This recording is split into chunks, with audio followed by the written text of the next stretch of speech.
금메달의 책임이라는 어느 컬럼을 읽었습니다. 올림픽 순위는 주로 잘 사는 나라들 순서죠. 쭉 보시면은 거의 선진국 순서로 되어 있습니다. 금메달 딴 순서가 대체로 보게 되면 세계 온실가스 배출 순위와도 일치한다라고 합니다. 세계 온실가스 배출 순위와 일치한다. 그래서 제가 실제 자료를 찾아봤어요. 그랬더니 실제로 그렇습니다. 실제로 그래요. 한국을 포함해서 금메달을 많이 따는 나라들은 기후변화라는 재앙에 어느 정도 책임이 있다라는 말입니다. 그래서 이 컬럼니스트가 이렇게 말을 해요. 한국 선수들의 금메달의 무게 역시 한국 정부와 기업들이 져야 할 책임의 무게다라고 얘기를 합니다. 오늘 본문 말씀으로 영적인 책임에 대해서 좀 몇 가지 얘기를 좀 나누고 싶어요. 영적인 책임. 이스라엘은 하나님 보시기에 금메달 백성들이어야 했습니다. 하나님의 그 말씀을 받은 자들로서 그 말씀에 순종하고 하나님만을 섬기는, 앞장서서 섬기는 그런 예배하는 거룩한 책임을 부여받은 자들로서의 그런 하나님의 자녀들이 되었어야 됐는데 그렇지 못했죠. 하나님을 순종하지 못하고 하나님을 섬기지 못하고 하나님의 말씀을 말씀대로 듣지 아니하고 순종하지 못함으로 해서 여러 다른 민족, 이방 민족들로부터 지배를 당한 그런 역사들이 있었죠. 그래서 다른 민족의 노예가 되고 다시 고향 땅으로 돌아왔으나 여전히 거룩한 백성들로서의 책임을 다하지 못하는 그런 이스라엘의 모습들, 영적인 상태, 그것이 바로 말라기서의 배경이 된다고 말씀드렸습니다. 그것이 바로 이스라엘의 영적인 상태였다라는 것. 이 이스라엘 백성들이 책임을 다하지 못한 근본은 무엇이냐면은 하나님을 오해하는 데 있었다라는 것입니다. 하나님을 오해했다. 하나님에 대한 무지라는 것입니다. 하나님의 말씀에서 떠나 있었어요. 하나님의 말씀을 제대로 듣지 아니하고 순종하지 아니하고 새겨 듣지 아니하고, 그래서 하나님의 말씀에서 떠나 있기 때문에 공동체적으로나 개인적으로나 하나님을 하나님으로 모시는 온전한 예배가 없었다라는 것입니다. 말씀과 예배는 늘 같이 가요. 하나님의 말씀 없이는 예배할 수 없습니다. 하나님의 말씀에 순종 없이는 예배한다고 할 수가 없는 것이죠. 말씀이 없으니 예배가 없습니다. 그 말은 뭐냐면은 우리는 하나님을 믿고 따른다라고 했을 때 말씀이 없다라는 것은 뭐냐면 말씀으로는 하나님을 제대로 섬길 수 없기 때문에 자기들의 신을 만들어 섬긴다라는 것입니다. 말씀이 없는 하나님을 섬기는 것은 자기들의 하나님을 만들어 섬긴다라는 것입니다. 자기들의 하나님을 만들어 섬기는 거예요. 자기들 마음대로. 그래서 17절을 보게 되면 바로 17절이 바로 이스라엘이 하나님을 얼마나 오해했는지, 얼마나 하나님에 대해서 무지했는지, 하나님을 자기들의 하나님으로 만들어 섬기는 그런 누를 범하고 있다는 것을 17절에서 보여주는 것이죠. 그래서 이스라엘 백성들이 17절에서 이렇게 말합니다. 주님께서는 악한 일을 하는 사람도 모두 좋게 보신다. 주님께서 오히려 그런 사람들을 더 사랑하신다. 주님께서는 악한 일을 하는 사람도 모두 좋게 보신다. 오히려 하나님은 이런 사람들을 더 사랑하시는 것 같다. 지금 그렇게 얘기를 해요. 하나님은요, 죄악을 좋아하지도 않으실 뿐더러 그 죄악을 보시고 참지도 아니하시는 분이십니다. 죄를 싫어하시는 분이세요. 죄를 가만히 두는 분이 아니세요. 이스라엘 백성들은 이 사실을 잘 알았습니다. 잘 알았어요. 너무나도 잘 알았어요. 그 하나님, 이스라엘 여호와 하나님이 누구이신지 잘 알았어요. 그런데 이런 말을 하고 있어요. 악한 사람들을 더 사랑하시는 것 같다. 이런 사람들을 더 좋아하시는 것 같다. 왜 그럴까요? 악인들이 더 잘 살기 때문에, 악인들이 더 잘 살고 우리보다 좀 더 나은 환경에서 잘 먹고 잘 살고 있기 때문에, 그러니 저 악한 사람들은, 죄를 범한 사람들은 저렇게 잘 살고 있기 때문에 하나님께서 복을 저렇게 내려주시는 거구나, 그렇게 생각했다라는 겁니다. 옛날에 과거에는 이스라엘 백성들 민족 가운데는 누군가가 잘 살고 부귀 영화를 누리는 것은 하나님께서 복 주셨다라는 그런 신앙이 팽배했습니다. 그러니까 악한 사람들이 잘 살게 되는 거. 여러분들 지금도 그런 현상 가운데 우리가 살고 있지 않습니까? 그렇지 않아요? 예, 나쁜 사람들이 더 잘 나가는 것 같아요. 예, 치링하고 그 논문 베껴 쓴 사람들이 더 잘 나가는 세상. 예, 세금을 떼어먹는 사람들이 더 많은 부귀영화를 누리는 세상. 우리 주변을 보면, 여러분들이 적어도 뉴스를 보면은 그런 사건 사고들을 우리가 많이 보게 되죠. 편법과 불법 위에 폭력과 억압을 도구로 해서 부와 권력을 쌓는 자들을 하나님께서 그냥 놔두시는 것 같다란 말이에요. 지금도 그렇지 않습니까? 그냥 놔두시는 것 같아요. 그래서 아마도 대다수의 백성들은 이런 어렵고 억울한 처지에 있는 것 같아요. 예. 야, 어떻게 하나님이 저렇게 내버려 두실 수 있을까? 저게 맞는 것 같다. 그러니까 이런 질문도 하는 것 같아요. 17절에 공의롭게 재판하시는 하나님, 정의의 하나님이 어디에 계시는가? 과연 우리 여호와 하나님은 어디에 계십니까? Where are you? 우리 하나님은 우리 편이 아니라 악인의 편에 서 계시는가 보다 하면서 선과 악에 대한 어떤 불분명한 그런 경계가 불분명해지는 거죠. 분명히 우리 하나님은 선하신 하나님이시고 선한 죄를 시하라 하시는 분인데 어떻게 저런 사람들을 그냥 두실 수가 있고 어떻게 저렇게 잘 나가게 하실 수가 있단 말인가? 도대체 정의의 하나님, 공의의 하나님은 어디에 계시냐 말인가? 선과 악의 경계가 불분명해지는 거예요. 예. 흔들리고 있습니다, 영적으로. 지금 백성들이 그런 상태예요. 그래서 이것을 하나님께서 보시고 무엇이라고 말씀하시냐면 너희는 말로 나 주를 괴롭혔다라고 말씀하세요. 너희는 말로 나를 괴롭혔다. 그래서 우리 하나님은 도대체 어디에 계시는가? 이스라엘 백성들이 묻죠. 하나님 어디에 계십니까? 이 질문에 대해서 이제 하나님은 어떻게 대답하세요? 1절 보겠습니다. 1절. 내가 나의 특사를 보내겠다라고 대답하세요. 예. 내가 나의 특사를 보내겠다. 예. 그래서 하나님 어디 계십니까? 라고 하는 질문에 내가 여기 있다라고 질문하시는 거예요. 예. 그 원어와 ESV 영어 성경으로 보게 되면은 뭘로 시작하나요? 영어 성경으로 보시는 분들 Behold. Behold라는 말은 뭡니까? 봐라. 나를 보라는 뜻이에요. 예. 보라. 봐라. 내가 여기 있다. Here I am. Here I am. Look. 봐라. Behold. 하나님이 여기 있다. 하나님은 계시는 분이세요. 하나님은 계시는 분이세요. 하나님은 거기 계시는 분이세요. 계시는 분은 행동하시는 분이세요. Here I am. 그래서 I'll do something. 내가 무언가를 하겠다. 가만히 계시는 분이 아니에요. 무엇을 하겠냐? 하시느냐? 내가 나의 특사를 보내겠다라고 하시는 거예요. 특사를 보내겠다. 그래서 하나님께서 어떤 일을 하시느냐? 두 특사를 보내시는데 첫 번째 특사는 하나님의 특사를 보내서 하나님의 갈 길을 준비하게 하신대요. 하나님의 갈 길을 준비하게 하게 하는 특사를 보내겠다라고 하십니다. 여기서 말하는 특사는 사자, 메신저예요. 메신저.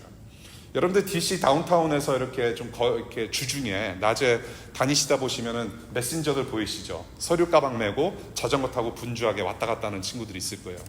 그거 꽤 된대요, 돈벌이가. 그래서 제가 혹시라도 이제 뭐 잡이 좀 필요할 경우에는 이제 자전거를 타면서 문서 메신저를 하면서 살도 좀 뺄 겸, 예. 물론 여러분들이 저렇게 이렇게 갸날프신 분이 살 뺄 살이 뭐가 있을까라고 생각이 많이 드실 거예요. 예. 그런데 그렇지 않아요. 예. 메신저예요. 예. 어떤 말씀을 그대로 전달하는 사람, 예. 어떤 명령을 그대로 전달하는 사람, 소식을 그대로 전달하는 사람, 메신저예요. 특사입니다. 이 특사라는 이름 바로 말라기 이름의 뜻이기도 합니다. 메신저. 말라기. 그래서 이 말라기라는 선지자를 통해서 하나님께서 말씀하시고 행동하신다라는 해석을 많이들 하기도 하는데 주로 그냥 간단히 얘기를 드리자면 이 여기서 말하는 하나님의 갈 길을 준비하는 특사라는 것은 예수 그리스도, 하나님의 아들 예수 그리스도를 예비했던 세례 요한을 가리킵니다. 예, 그렇게 일단 넘어가고 두 번째 특사는 누군가? 이스라엘이 오랫동안 기다린 주가 자기의 궁궐에 오는데 그 주가 언약의 특사다라고 합니다. 두 번째 특사예요. 그러니까 첫 번째 특사하고는 살짝 성격이 다릅니다. 성질이 다른데 이 특사는 누구냐면 주라고 표현합니다. 아도나이, 하나님을 가리키는 명칭이에요. 바로 하나님의 아들 예수라는 것입니다. 하나님의 아들 예수라는 특사가 올 것이다. 새 언약으로 올 것이다. 이 땅의 왕으로 메시아로 올 것이다. 예. 그래서 그 예수 그리스도 그 특사를 예언하면서 말씀하시는 것 같아요. 그래서 이 예수께서 오셔서 하시는 일, 세례 요한이 예배하게 하고 그 다음에 예수 그리스도라는 분이 하나님의 아들이 메시아로 왕으로 오시는데 이 예수께서 오셔서 하는 일이 구체적으로 무엇이냐면 바로 2절과 3절이에요. 2절과 3절. 바로 하나님의 백성들을 정결케 하시는 일을 하신대요. 하나님의 백성들을 깨끗하게 하시는 분이래요.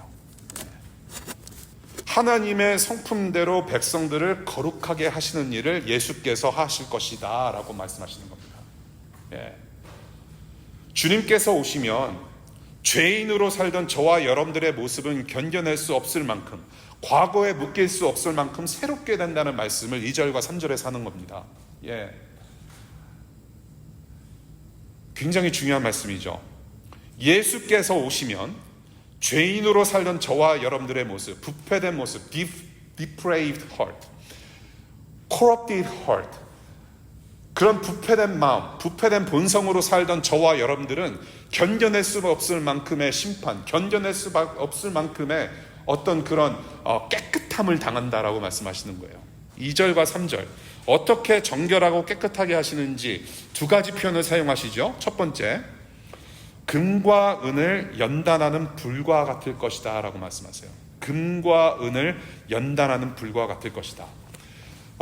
금과 은, 이게 그냥 생겨나는 것이 아니죠. 누가 만든 것도 아닙니다. 산에서 그냥 캐가지고 어떻게 그냥 내다 파는 것이 금과 은이 아니죠. 예. 가장 중요한 일이 뭘까요? 불순물을 제거하는 거래요. 예. 엄청히 뜨거운 불에 담그는 거죠. 담금질. 예. 두드려 맞기도 하고. 예.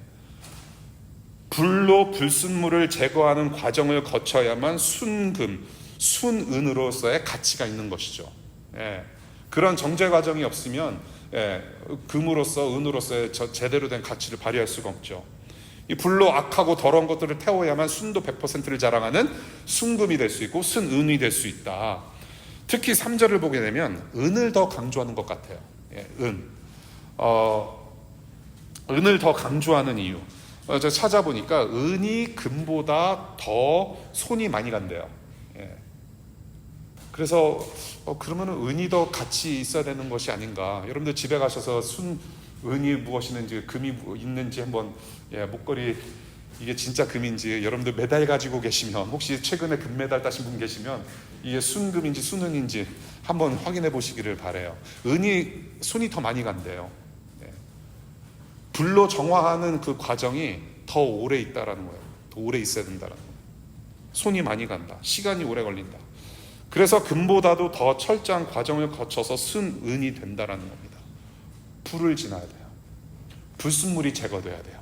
저와 여러분들의 마음과 생각과 우리 본성의 불순물이 100% 제거가 돼야 된다는 말입니다. 태워져야 돼요. 시간이 걸리더라고요. 두 번째, 표백하는 잿물과 같은 것이다. 표백하는 잿물과 같은 것이다. 물과 비누로 빨래하는 거라고 표현하는 거예요. 쉽게 말하면 저와 여러분들의 영혼과 마음 구석구석을, 이 더러운 마음을 클로락스 쫙 뿌려가지고, 흰 것은 더욱 희게 클로락스 뿌려서 수세미질을 해야 된다는 거예요. 박박 문질러야 된다. 박박 문질러야 된다는 말이에요. 아파요. 박박 문지르면. 제가 15살 때 미국 오기 전에 한국에서 목욕탕이라는 곳을 일주일에 한 번씩, 지금 90년대 이후생들은 잘 모르시겠지만 7, 80년대생들은 저 일주일에 한 번 목욕한 사람들이에요. 예, 굉장히 얼굴이 찌푸러지는 2000년대생들이 계세요. 우리 세대는 그랬어요. 우리 이전 세대는 더 했습니다. 예, 목욕탕에 일주일에 한 번 갔어요. 예. 이제 아버지가 등을 밀어줄 때가 있고, 우리 형들이 때를 밀어줄 때가 있고, 근데 덜어는 세신사라고 하는 분들이 계시죠. 힘 좋으신 분들이 툭툭 치면은 딱 돌아서야 되는 어떤 그런 룰이 있지 않습니까? 그분들이 베끼면은 진짜 아파요. 여러분 막 또 뭐죠?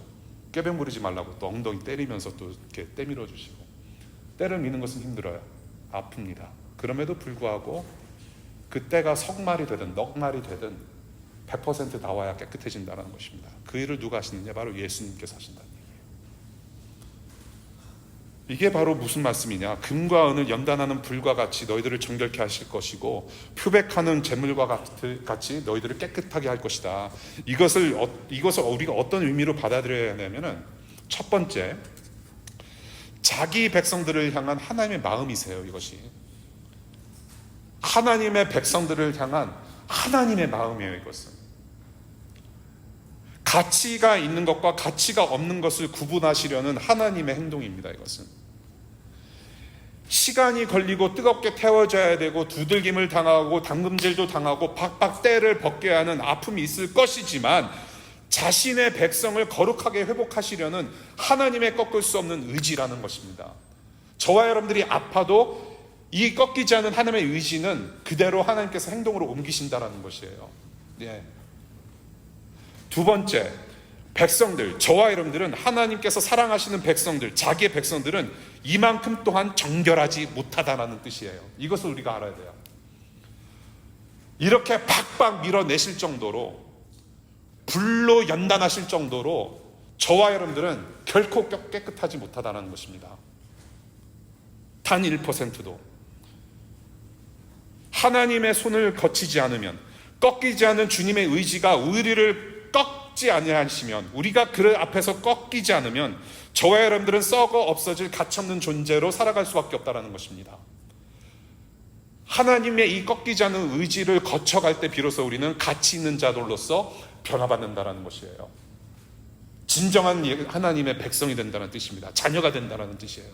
교회를 왔다 갔다 하면서 예배에 출석하는 것이 하나님의 자녀가 되는 길이 아니라, 하나님의 손을 거쳐야만 하나님의 자녀가 되는, 백성이 되는 사람들이 된다는 것입니다. 이러한 정결 작업을 그래서 누구를 위한 것이냐라고 했을 때 4절 보면은 나 주를 기쁘게 할 것이다 라고 말씀하세요. 나 주를 기쁘게 할 것이다. 하나님께서 하시는 모든 일들은요, 하나님의 영광을 위해서 하시는 겁니다. 그게 1차적인 대답이에요. 저와 여러분들의 구원, 저와 여러분들의 죄를 용서하시고 우리를 깨끗하게 하시는 것은 1차적으로 우리를 위한 것이라고 우리가 가끔씩 오해할 때가 있는데, 1차적으로는 하나님의 영광을 위한 것입니다. 하나님께서 만드신 인간들을 깨끗하게 하시려는, 그래서 하나님의 존재와 영광을 드러내시려는 하나님의 뜻인 거예요. 하나님의 1차적인 목적이 거기에 있습니다. For His own glory. 그 영광 안에 우리를 포함시키고 초청하신 거예요. 예, 자녀로서. 그 영광 안에서 하나님을 우리가 하나님으로 인정하면서 기뻐하는 것을 보고 우리는 예배라고 하는 것입니다. 그래서 하나님을 하나님 되게 하시는 것, 하나님을 하나님으로 부르는 것, 하나님을 하나님으로 우리가 기뻐하는 것, 즐거워하는 것을 우리는 예배라고 하는 것인데, 이것이 바로 하나님께서 창조하신 목적이에요. 예. 하나님께서 만든 모든 피조물, 하나님께서 만드신 모든 인간들, 자녀들의 궁극적인 존재의 목적은 예배하는 데 있다. 하나님을 즐거워하는 데 있다. 웨스트민스터 소유리 문답 1번. 그래서 이 일을 누구부터 시작하시느냐? 그 창조 목적, 하나님을 예배하게 하는, 그래서 정결하게 해서 하나님의 영광을 드러내는 그 목적을 달성하시기 위해서 누구부터 시작하시냐? 3절 보니까 레위 자손부터 시작하시는 거예요. 정말로 순은이 되는 그런 고귀한 어떤 존재로 다시 회복시키시려는 일을 누구부터 시작하느냐? 레위 자손부터. 레위 자손이 누구라고 그랬죠? 3주 전에 예배를 주관하고 인도하는 직분자들이라고 했습니다. 그러니까 뭐예요? 하나님과 매우 가깝게 일하는 사람들이었어요. 하나님과 매우 가깝게 일하는 레위 자손들부터 시작해서 유다와 예루살렘의 백성들, 저와 여러분들, 2024년을 살아가는 모든 사람들까지 정결하게 하실 것이다. 예. 마지막으로 5절 볼게요. 그래서 구체적으로 누구를 정결하게 하시는가? 누구를 정결하게 하시고 어떤 죄를 심판하시는가? 그 당시에 성행했던 이스라엘 백성들 가운데 성행했던 죄의 목록을 쭉 이렇게 나열하시는 것 같아요. 이 리스트를 17절에서 이스라엘 백성들이 하나님에 대해서 어떻게 말을 하고 있는지와 연결해서 좀 보고 싶어요. 그럴 수밖에 없을 것 같아요. 17절에 이 이스라엘 백성들이 하나님에 대해서 뭐라고 말하고 있는지 한번 다시 볼까요?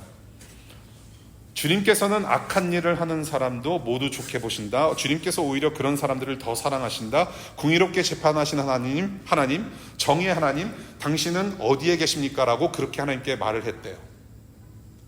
그러고 나서 우리는 5절에 이 죄악의 리스트, 죄의 목록을 봐야 됩니다.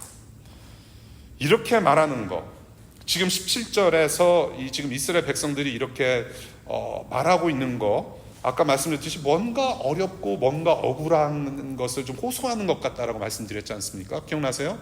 예, 뭔가 어려운 일을 당하고 있고 뭔가 지금 억울한 일이 있기 때문에 지금 하나님한테 지금 이런 말을 하고 있다라는 것을 보게 되는 거죠.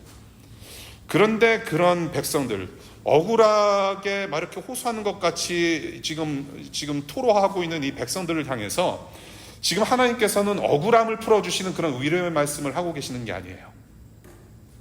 지금 전혀 다른 말씀을 하세요. 오히려 위로의 말씀을 하셔야만 이 백성들의 그런 어떤 이 마음을 좀 풀어야 되는데, 풀어주셔야 되는데 지금 그게 전혀 아닙니다. 오히려 백성들의 죄의 목록을 지금 나열하시면서 이들을 심판하겠다고 하세요.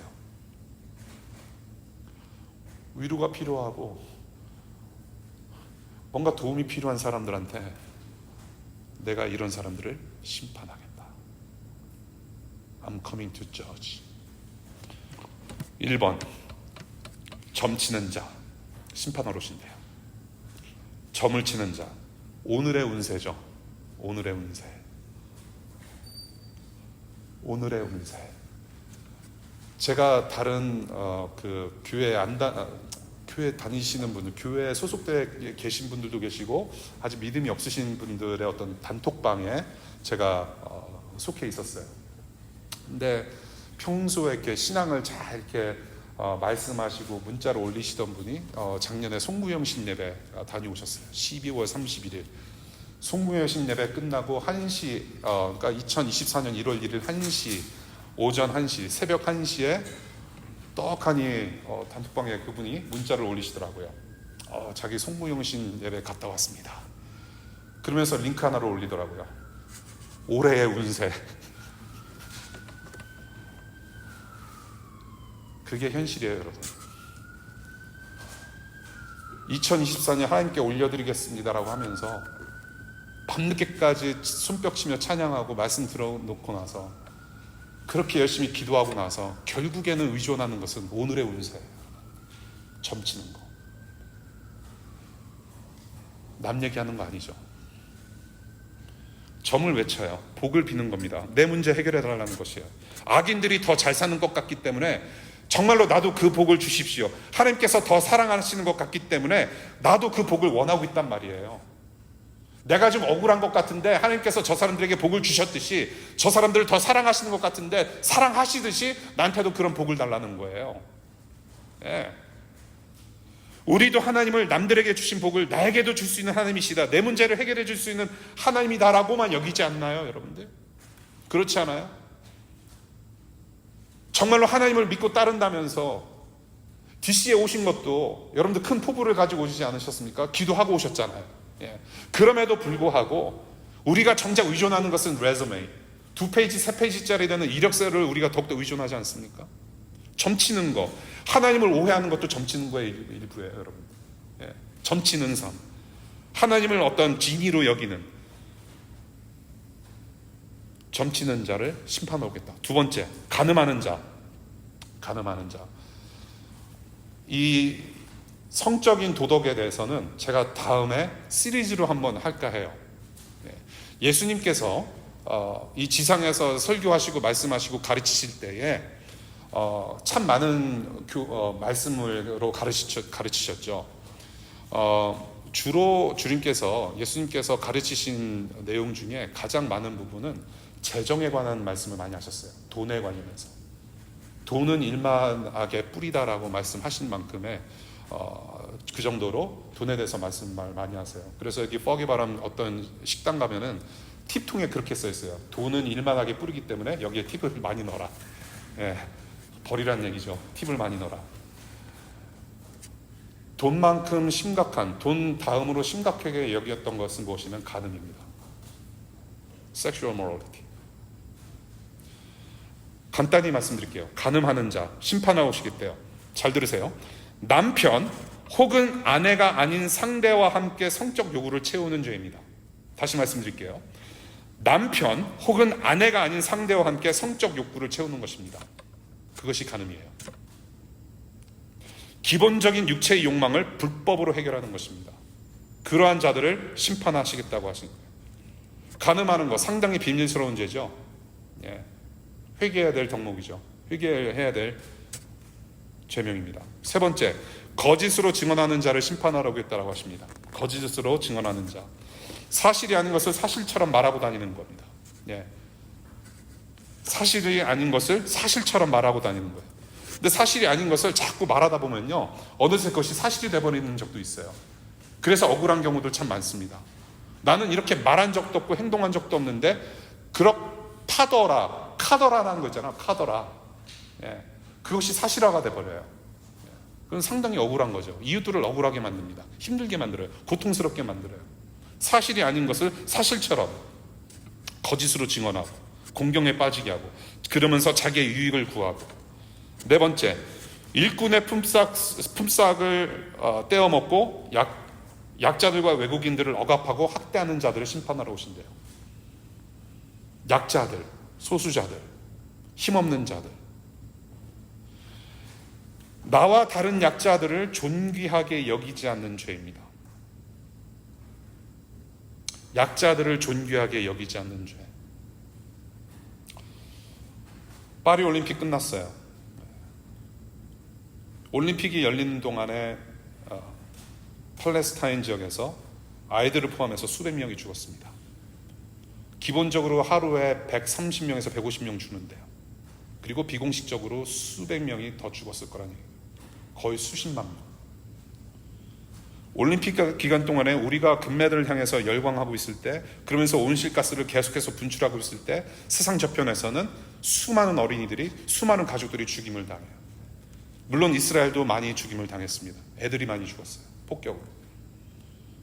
전쟁의 소문이 무성합니다. 전 세계가 올림픽에 열광하는 만큼 인류가 당면한 전쟁과 기후 문제에 대해서 우리가 조금 더 사람이 사람답게 살 수 있도록 전 세계가 그렇게 관심을 가졌다면 어땠을까라는 아주 멋진 생각을 제가 했었어요. 네. 예. 그래서 인스타에도 몇 자 올렸어요. 예. 내가 이것을 지금 말씀드리는 이유를 제가 좀 이따도 말씀을 드리려고 해요. 오케이? 일꾼의 품삯을 떼어먹고 약자들과 외국인들을 억압하고 학대하는 자들을 심판하러 오시겠다. 예. 다섯 번째, 하나님을 경외하는 자들을 심판하시겠다. 하나님을 하나님으로 대하지 않는 죄입니다.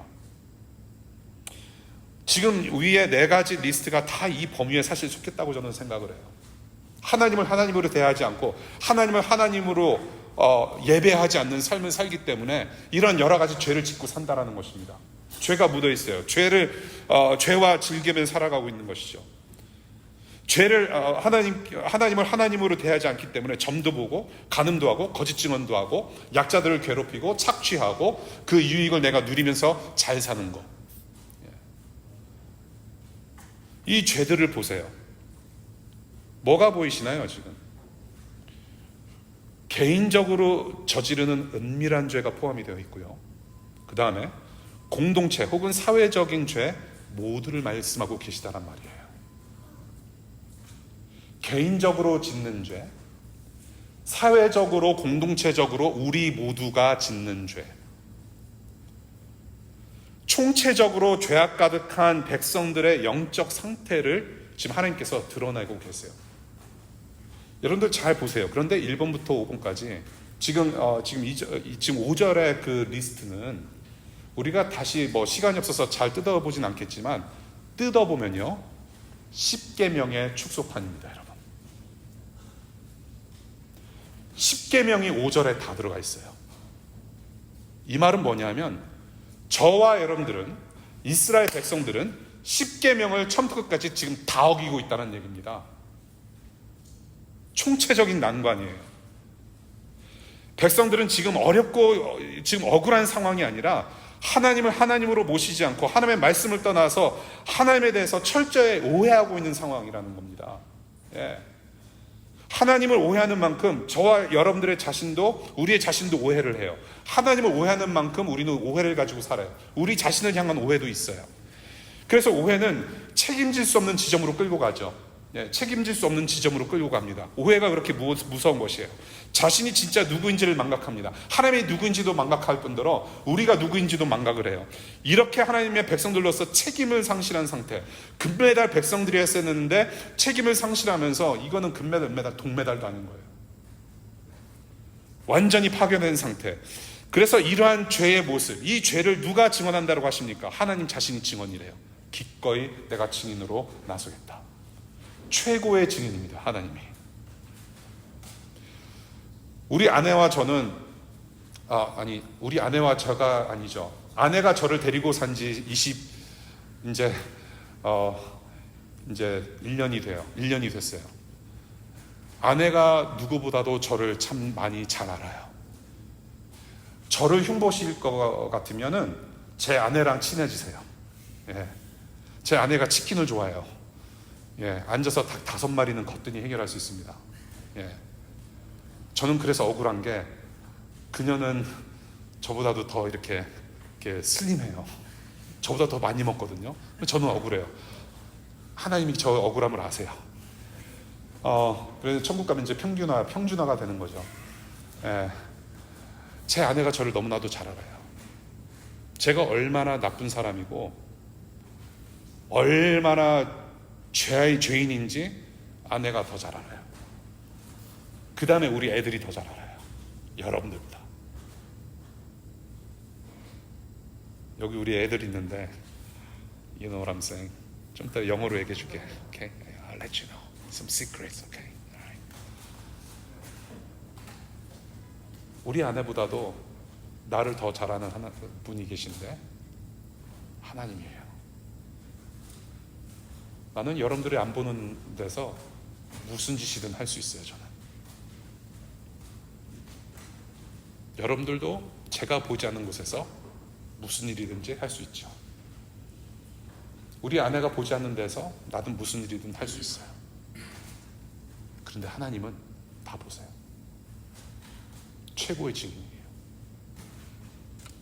하나님보다 더 확실한 증인이 어디 있을까요? 지금 이 5절을 하나님께서 이런 식으로 말씀하시면서 죄로 번복된 이스라엘 백성들, 죄에 대한 저와 여러분들의 영적 상태를 지금 보여주고 있는데 저는 이 상황을 지금 5절과 이 본문 전체를 통틀어서 어떻게 말을 하고 싶냐, 저는 어떤 신학자가 말한 내용을 좀 인용을 하고 싶은데요. 이 영어로 된 내용을 제가 챗 GPT를 사용해서 제가 번역을 했어요. 한국말로. 그래서 한글로 제가 그냥 그대로 읽어드리는 게 낫겠다 싶어서 그냥 그렇게 읽어드리는 게 좋겠습니다. 오케이? 잘 들어보세요. 우리 대부분은 중요한 죄와 중요하지 않은 죄를 나누는 목록을 가지고 있습니다.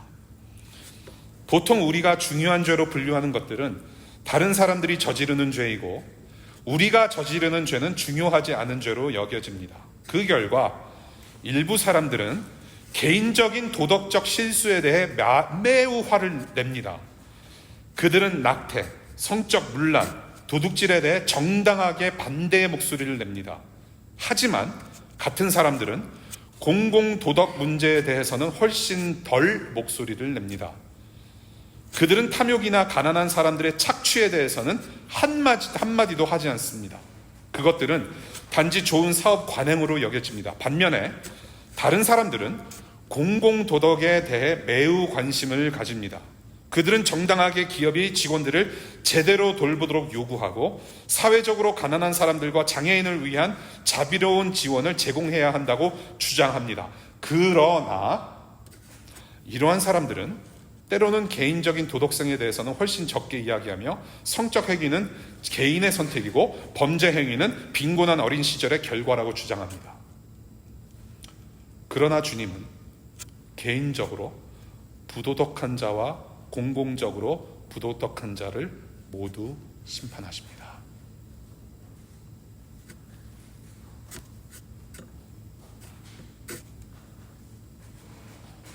올림픽이 열리고 있는데 저 올림픽 기간 동안 저 수많은 전 세계 사람들이 이목을 집중시키는 저 어텐션을 팔레스타인과 이스라엘과 우크라이나와 러시아와 북한에 조금만 더 신경 쓸 수 있다면 미얀마와 세계 곳곳에 조금 더 우리가 어텐션을 더 주었더라면 어땠을까라는 나의 마음, 그런 울분, 의분, 그러나 동시에 아내 몰래 나의 쾌락을 즐겼던 그런 모습, 그것은 별로 중요하지 않고 저 멀리 사람 죽어가는 것이 더 중요하게 여겨졌던 나의 모습.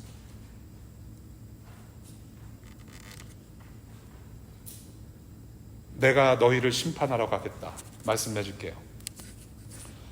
그래서 저와 여러분들 죄에서 자유합니까?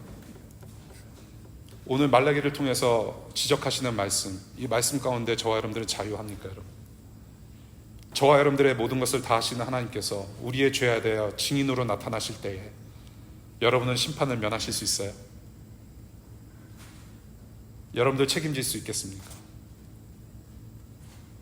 예수 그리스도를 주인으로 믿는 믿음이 있다면 그 주님을 믿는 만큼의 책임을 다하고 계십니까? 그래서 저는 세 가지 간단히 말씀드리고 마칠까 해요.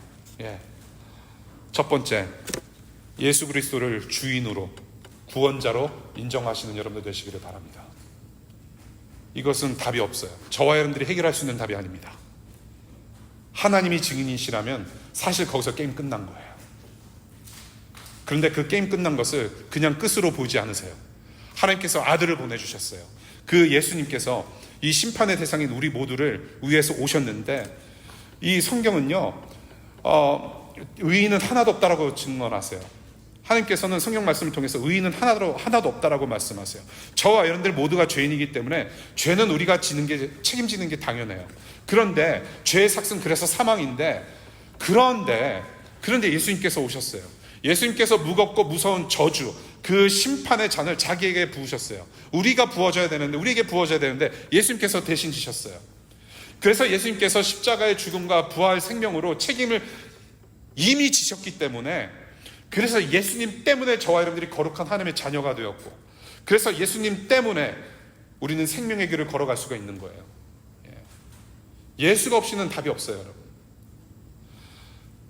이 예수님, 이 예수 그리스도의 영, 성령의 불, 이 성령 하나님께서 성령의 불로 여러분들의 죄악을 태우시고, 이 하나님의 아들 예수 그리스도의 피가 여러분들의 마음을 이 시간 씻겨주시기를 간절히 바랍니다. 이 방법 외에는 다른 방법이 없어요. 이 예수님을 주인으로 구원자로 인정하시고 받아들이시기를 바라요. 그 믿음이 있어서 여러분들이 결단하실 수 있다면 그 순간 바로 여러분들 목에 하나님께서 여러분들에게 금메달을 걸어주실 거예요. 이 금메달은 여러분들의 노력으로 스스로 걷는 금메달이 아닙니다. 믿음의 경주를 다하신 예수 그리스도께서 따내신 금메달이에요. 그 금메달이신 예수 그리스도께서 여러분들과 함께 하십니다. 여러분들 금메달 걷는 거예요. 두 번째, 여러분들 하나 기억하면 좋겠습니다. 예수 그리스도를 주인과 구원자로 따르는 삶은 예수님처럼 다져지는 과정이에요. 말인즉슨 결코 쉬운 과정 아닙니다, 여러분. 예수를 믿는다는 것은 목숨을 내놓고 믿어야 되는 거예요. 결코 여러분들 설렁설렁 믿음 생활 할 수 없다라는 말입니다. 우리는 지금 예수님처럼 닮아가는 과정이에요. 힘듦이 있어요. 갖가지 어려움과 문제가 발생할 수도 있어요. 돌발 상황이 발생합니다. 인생과 사역과 교회 생활 모든 것이 우리는 돌발의 연속이에요. 그만큼 우리는 실수도 많고 아직도 다져지지 않은 상황에서 살고 있단 말이에요. 숨은 쉬지만은 우리는 온전치 못해요. 그런데 그런 상황은 우리가 더욱더 거룩하게 되는 담금질일 수가 있단 말이에요. 우리가 다져지는 과정 속에 있어요. 주님처럼 온전한 사랑을 할 수 있는 사람으로, 진정한 사람이 되기 위해서, 우리를 그렇게 정결하게 하기 위해서 불순물이 태워져야 되는 과정 속에 있을 수 있단 말입니다. 그런 과정이 있을 수도 있어요. 아니, 그렇게 있어야 돼요. 여러분들은 이 과정이 없으면 우리는 정결하지 못해요. 백성 될 수 없어요. 여러분들 DC에 오셨습니다. DC에 공부하러 오셨고, 직장 생활하러 오셨고, 인턴하러 오셨고, 생활하러 오셨어요. DC가 여러분들에게 불담금질 되는 장소이기를 바랍니다. 결코 쉽지 않을 거예요. 하나님을 새롭게 정말로 모시고, 이전에 내가 한국에서 신앙생활을 했던 거, 다른 지역에서 신앙생활을 했던 거, DC에서 여러분들이 하나님을 만나고 이렇게 생활하시다가 하나님께서 또 여러분들 계속해서 새롭게 하실 거란 말이에요.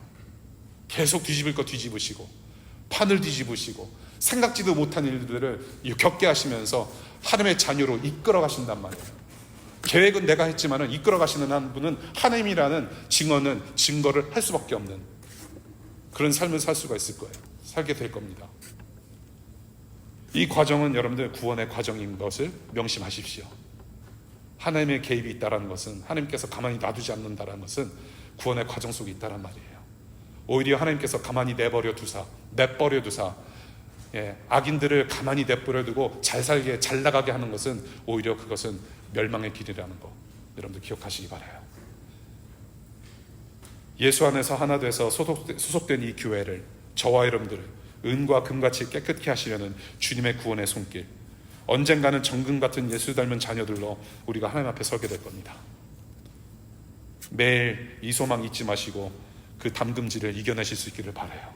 성령께서 함께 하십니다. 마지막 권면입니다. 여러분은 이미 천국의 금메달 이미 목에 건 분들이에요. 금메달에 합당한 책임을 다할 수 있기를 바랍니다. 죄에 대한 책임을 예수께서 지셨기 때문에 이제는 우리에게 부여받은 새로운 책임을 가지고 살아야 될 의무가 있어요. 죄를 싫어하고 이웃을 사랑함으로 하나님을 사랑하며 예배하는 거룩한 책임을 우리가 계속해서 갖고 살고, 서로 격려하고 서로 용서하고 같이 우리 DC2DC를 그렇게 하나님 보시기에 정결한 순 금메달로 우리가 다져졌으면 좋겠어요. 우리가 이제 곧 우리 교회가 한 달 뒤면, 몇 주 뒤면은 우리 교회가 11살이 돼요. 11살이 되는데 11살이면은 똥오줌은 그래도 가릴 수 있어요. 그렇죠? 저도 그렇고 우리 공동체적으로 우리 새로 운영위원회가 또 뽑혔고 새 학기가 시작됐고 또 새 출발로 여기 이제 정착하시는 분들 많이 계시고, 이번 한 해 동안 정말로 하나님과 더 하나님과 정말로 찐한 그런 관계, 그런 공동체, 하나님과 가깝고 먼 이웃들을 향해서 그 거룩한 책임감을 가지고 정말로 하나님 나라를 일구어가는, 더 단련받고 더 성숙하게 자라가는, 한 살 더 성숙하게 자라가는 그런 교회가 됐으면 좋겠어요. 이를 위해서 우리가 함께 합심해서 기도하고, 오늘 살림 나눔 때도 얘기를 나누겠지만 예배와 기도, 양육과 훈련, 전도와 선교, 이 교회의 지표를 우리가 좀 단디 붙잡고 우리 한 공동체로 성장하는 그런 거룩한 책임을 다하는, 성장할 수 있는 그런 교회 될 수 있기를 바랍니다. 우리 마지막으로 디도서 말씀과 베드로전서 말씀 함께 크게 읽고 우리 오늘 말씀 마치겠습니다. 디도서 2장 14절 우리 읽겠습니다. 시작. 그리스도께서는 우리를 위하여 자기 몸을 내주셨습니다. 그것은 우리를 모든 불법에서 건져내시고 깨끗하게 하셔서 선한 일에 열심을 내는 백성으로 삼으시려는 것입니다. 베드로전서 말씀 읽습니다. 시작. 하나님께서는 여러분의 믿음을 단련하셔서 불로 단련하지만 결국 없어지고 마는 금보다 더 귀한 것이 되게 하시며, 예수 그리스도께서 나타나실 때에 여러분에게 칭찬과 영광과 존귀를 얻게 해 주십니다. 아멘.